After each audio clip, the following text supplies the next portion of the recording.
What is the most stacked division in the UFC, guys? We are doing a real list. This isn't a list where I'm stuck in 2020 and I think that middleweight is full of bums and lightweight's full of the hottest killers on the block. We're going to be looking at a real objective list here, guys. So let's get started. For the least stacked division in the UFC, I am going with heavyweight. I think we can all agree that heavyweight is not stacked. Okay, heavyweight is not stacked. We have, first of all, we have Jon Jones as the champion, which obviously he is a fake champion, you know, a paper champ, which is pretty ironic, but we got Tom Aspinall as the real champ.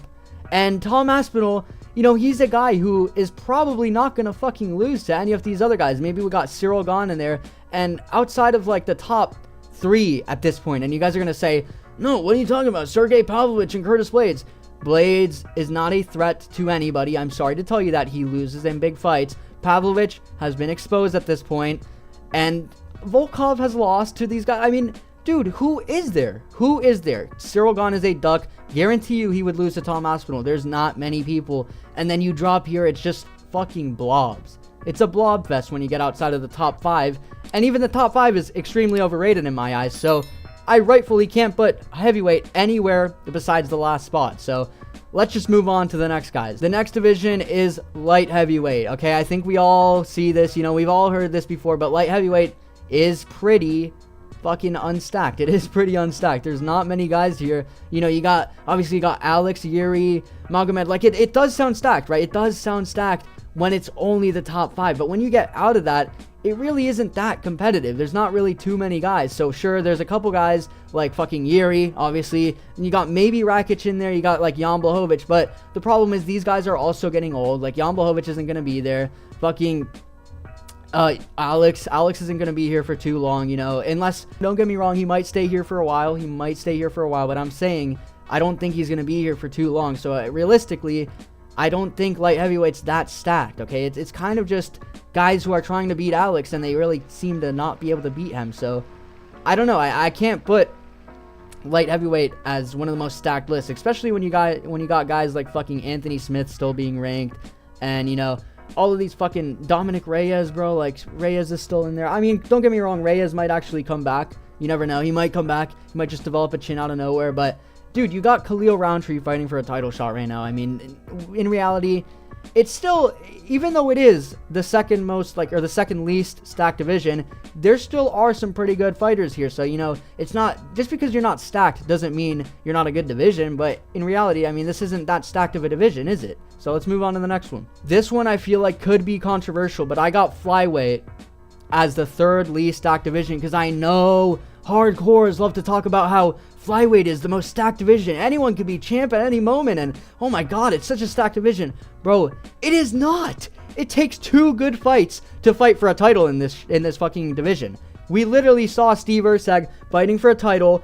The only people who can fight for a title are fucking Amir Albazi or Kai Kara France. Everybody else has been fucking beat by Pantoja, so I'm tired of hardcores hyping up Flyweight as if it's this division full of killers. Anybody could be a champ at Flyweight, bro. Yeah, you never know. Next month we could see fucking Brandon Royval back in there. No, or not even back in there. He hasn't even been the champ. But I just can't I can't act and pretend that like Flyweight is this division that's just stacked from the top to bottom, bro. It's not. Sure, you got Brandon Royval, who's obviously never going to be champ in my opinion. Moreno, who's, you know, I don't know, he might be champ. But when you get out of these like top three guys or top five guys, it's nobody, bro. Manel Cobb, I'm sorry to break this to you, he is not going to be champ. He is not going to be fucking champ. Tim Elliott is in here still, bro. Matt Chanel, Takiro Lombakov's alright. But, bro, when you drop down to here, you cannot tell me guys like Mateus Nicolau are good, bro.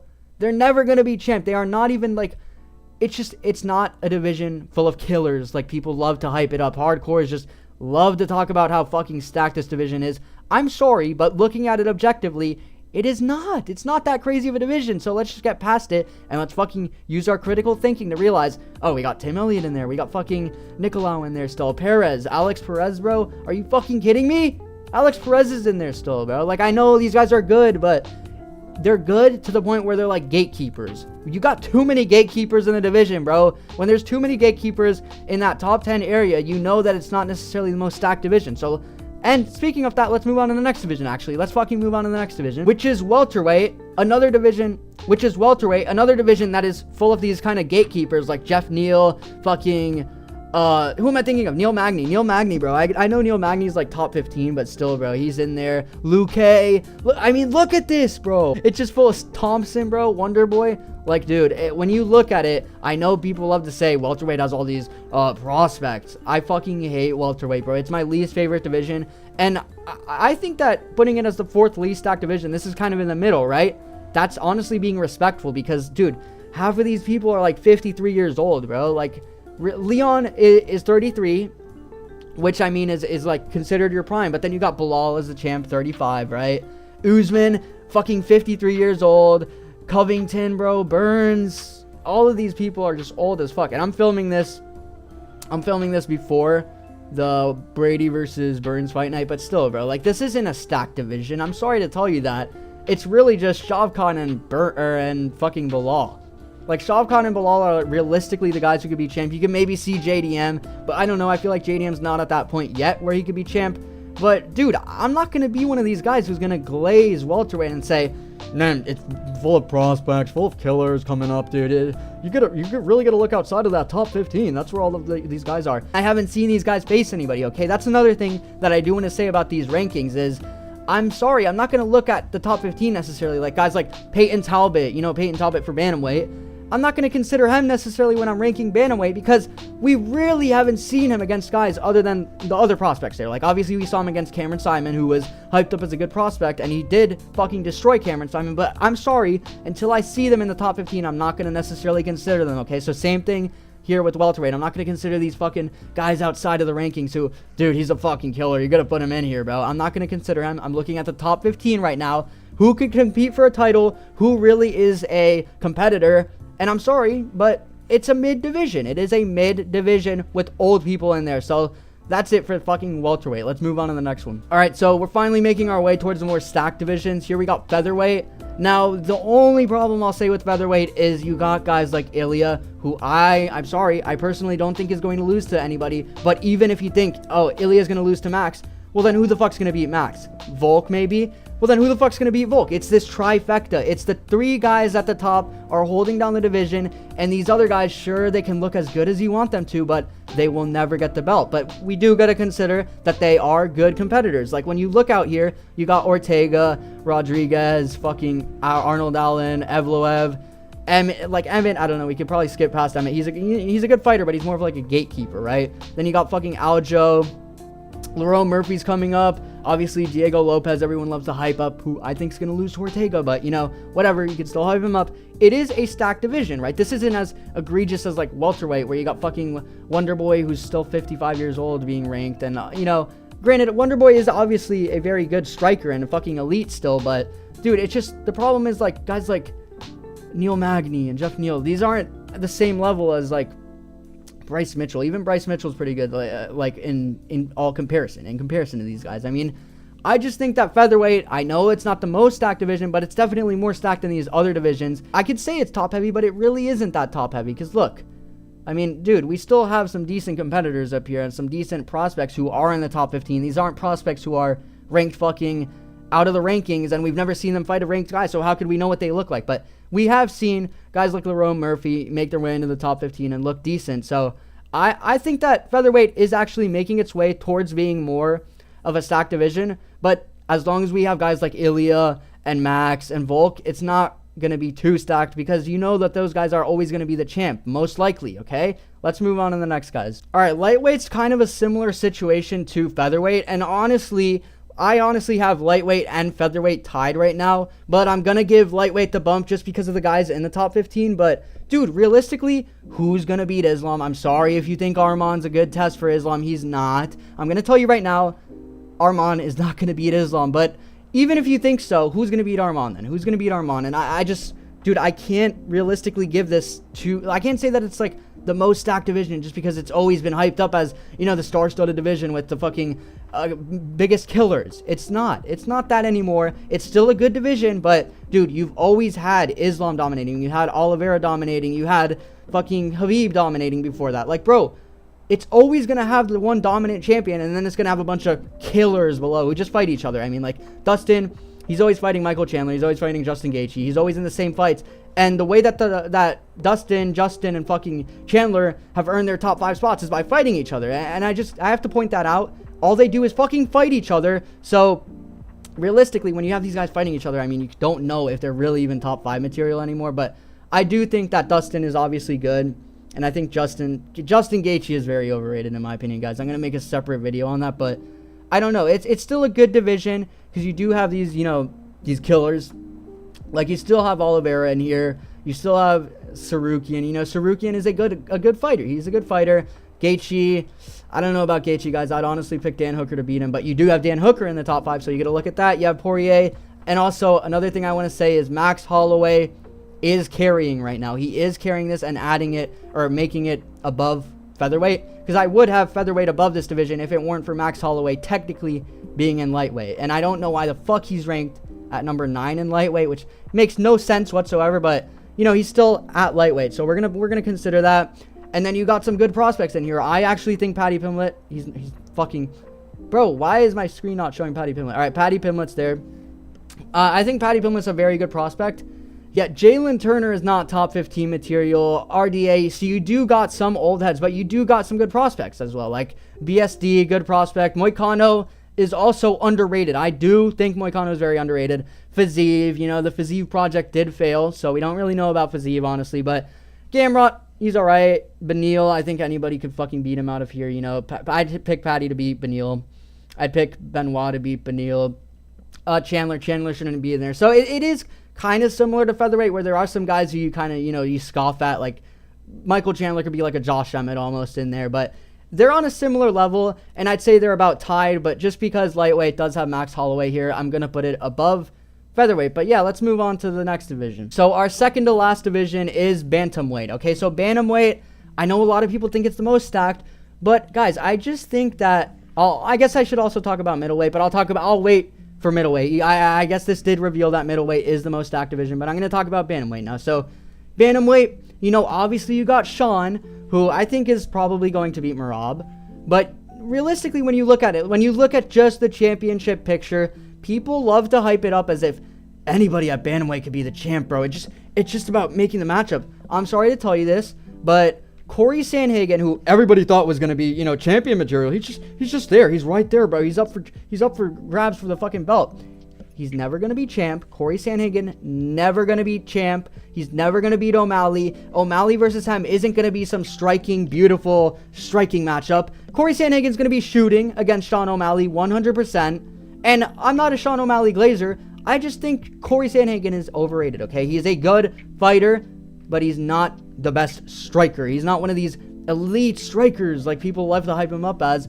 And I think we saw that in the Umar performance. Finally, it showed that Corey Sandhagen is more of the well-rounded guy. He needs to use his grappling. He needs to, you know, obviously he does have some cool striking, but it's not on the level of Sean O'Malley. So he's not going to be champ. Umar could be champ. You never know. We haven't seen him necessarily go up against these guys enough. But when you really look at it, I don't think Figgy's going to be champ. He's too old. I don't think Aldo's ever going to be champ again. He's too old. So it's just Merab who could be champ, but let's be realistic. I don't know if he's going to beat Sean O'Malley. And then it's Umar who also could be champ, but we haven't seen him tested enough. And then it's Jan who I'd say could also be champ. But other than those four, the championship picture isn't as open as you might think it is. You know, these people love to say that anybody could just be champ at bantamweight, but no, it's not. But then you do have to consider that it's kind of similar to featherweight, where there are a lot of killers in the bottom. Like, you do got Figgy, obviously very good. You do got Cejudo, very good. Vera, also very good, underrated. Song Yadong, also good. A little overrated, I'd say, because people do think he is, like, one of these guys who's an absolute killer. So he's about, I don't know, he's pretty good, though, too. Song Yadong's good. He's young also, I'll say that. Rob Font, he's, like, a bit of a gatekeeper at this point. But Aldo definitely should not be here. He is underrated by the UFC because they have him at fucking 10 and they're making him fight. Who's he fighting? Is he fighting Bautista next? Yeah, he's fighting fucking Mario Bautista, which I don't know. That doesn't make sense, but you know, Cruz shouldn't be in there. But then there's some good prospects like Kyler Phillips and shit. So I do think bantamweight is good. I just don't think it's the best, and I do think that the best is middleweight. And why do I think that middleweight is the best? Well, first of all, we got Dricus. Now, I think Sean could beat Dricus. I think Izzy was looking very good against Dricus. I did pick Dricus to win that fight. But honestly, Izzy surprised me, and I think Izzy showed that he could be champ, depending on the matchups there. We got Whitaker, who, if Whitaker beats Chimaev, he could be champ. You never know. Obviously, Whitaker versus Dricus, we've seen that already. But it's all about who's at that championship picture, right? If we got Strickland there, Strickland versus Whitaker, that could be, Whitaker could end up winning that, or even if Chimaev wins. If Chimaev wins the matchup against Whitaker, he could be champ against Dricus, and then it's all about this, like, circle. This is literally what people think Bantamweight is. This is, like, where people say Bantamweight, anybody could be champ. Anybody could be champ at middleweight, bro. I'm telling you, like, fucking Caio Borralho could go in there. He could fucking surprise us, and honestly, I don't know if we would be surprised at this point, because I think we all know that Caio Borralho is, like, the real deal. He could be champ as well. I think Caio Borralho could be champ. Mavov, you know, he's making a lot of improvements, so he could be champ. It's just, there's too many people here who could be champ that it has to be considered the most stacked. I'm sorry, just because you got, like, Brendan Allen in there. You know, Brendan Allen, he's not necessarily the best guy, but he's still a good guy. He is a good fucking contender, so we have to consider that. And obviously, I think people, when they look at middleweight, they think of, like, bro, Roman Dolidze's in there. He's, like, just not the best guy, but still, dude, I mean, Roman Dolidze, he's, like, maybe the one guy in there who's, like, kind of a bot, but Chris Curtis also, maybe that's the other guy, but still, these are all killers. These are all killers, bro. These are the killers that people talk about when they think of Bantamweight, bro. Michel Pereira making his way up, looking very good. Anthony Hernandez also looking fucking dominant. Chimaev, dude, Chimaev's in there, fucking dominant. Jack Hermansson's like a gatekeeper, right? Roman Dolidze also, like, I don't even know what the fuck Roman Dolidze is at this point. Paulo Costa's falling off, but he's still good. Brendan Allen's looking good. Jared Cannonier also falling off, but he's losing against the elite, right? And that's the thing. These are, like, kind of like the Jose Aldos almost. Like, realistically, guys, I think we do need to open our eyes and see that it's not 2020 anymore. And middleweight is actually pretty stacked. I know. Also, I should say Marvin Vettori, bro. Marvin Vettori doesn't deserve to be here. He should be, like, fucking 15, but, you know, Marvin Vettori doesn't even want to fucking fight anybody. I don't know what the fuck he's doing, but dude, middleweight is stacked. We do need to open our eyes and see that, you know, Bantamweight, sure, Bantamweight looks very stacked, and that's why I put it at the second most stacked spot. But I just think when you look at it this way, like the title picture, there are more guys who could be champ right now at middleweight than at Bantamweight, and there are also a lot of these good guys in the top 15 who are very good fucking competitors. Also, where is Joe Pyfer, bro? Is Joe Pyfer not ranked? I swear Joe Pyfer's looking good. Joe Pyfer should be here. I don't know why the fuck he's not ranked yet, but yeah, we got Big Man Pyfer, Salty Man Pyfer. And yeah, man, I just think middleweight's a good division. I think it is my most stacked division in my eyes. But, you know, let me know in the comments if I'm fucking stupid and Flyweight's the most stacked division in your opinion. But in reality, I think this is the right rankings. This is the real rankings that you guys need to look at and kind of think critically. You need to think critically and see that this is how it should be ranked, okay? But that's it for the video. I hope you guys enjoyed it. Let me know in the comments, whatever you guys want to see next. And yeah, I'll see you guys in the next one. Peace.